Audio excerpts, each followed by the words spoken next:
টাকা আর সময়ের মধ্যে সবচেয়ে বড় পার্থক্য হলো তুমি সব সময় জানো তোমার কাছে কত টাকা আছে, কিন্তু তুমি জানো না তোমার কাছে আর কতটুকু সময় অবশিষ্ট আছে। আর এই জন্যই মহান আল্লাহ তাআলা বলেছেন।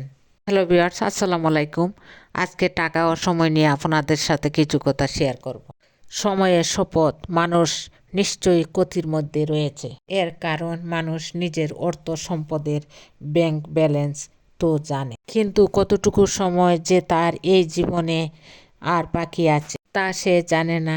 আর ওই একটি ফাঁদেই পড়ে, অর্থাৎ মৃত্যুর সময় মনে পড়ে, কত কিছুই তো করিনি, কত কাজ বাকি রয়ে গেছে। তাই জীবনের প্রতিটি মুহূর্তকে মহান সৃষ্টিকর্তার সর্বশ্রেষ্ঠ দান মনে করুন। প্রতিটি মুহূর্তকেই এনজয় করুন। এত টেনশন পেরেশানি দিয়ে কি হবে? নিজেকে একদম শূন্য বানিয়ে ফেলো। আচ্ছা বলো তো, অঙ্কের মধ্যে শূন্যকে বিয়োগের বই দেখিয়ে কোনো লাভ আছে? কারণ শূন্য নিজেই জানে তার হারানোর মতো কিছু নেই। নিজের হৃদয়কে শূন্য করে ফেলো। এই পৃথিবীতে তুমি একজন মুসাফির হিসেবে এসেছো, চলেই যাবে।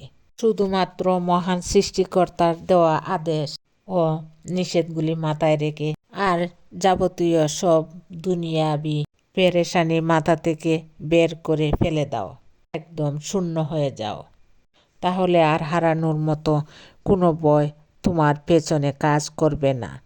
জীবনসঙ্গী হিসাবে এমন কাউকে প্রয়োজন, তোমার সুখে হাসতে পারে এবং তোমার দুঃখে সমানভাবে কাঁদতে পারে। এই পৃথিবীতে আমরা কে কতদিন বেঁচে থাকবো এটা গুরুত্বপূর্ণ বিষয় নয়। গুরুত্বপূর্ণ বিষয় হলো মানুষের মনে আমরা কতদিন বেঁচে থাকবো।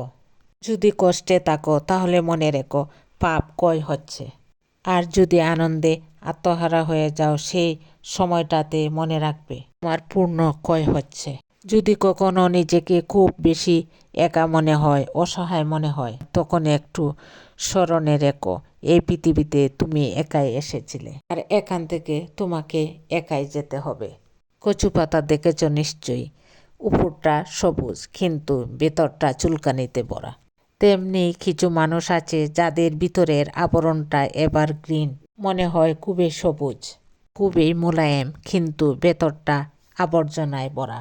তাই মানুষের বাহিরের আবরণ দেখে নয়, মানুষের মনুষ্যত্ববোধ এবং তার ভেতরের রংটা দেখে তার সাথে মিশো।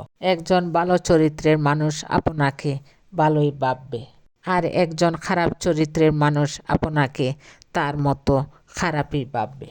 যার চরিত্র যেমন তার চিন্তা ভাবনাও তেমন। তাই কখনো কারো খারাপ মন্তব্যে বিচলিত হয়ে যাবেন না।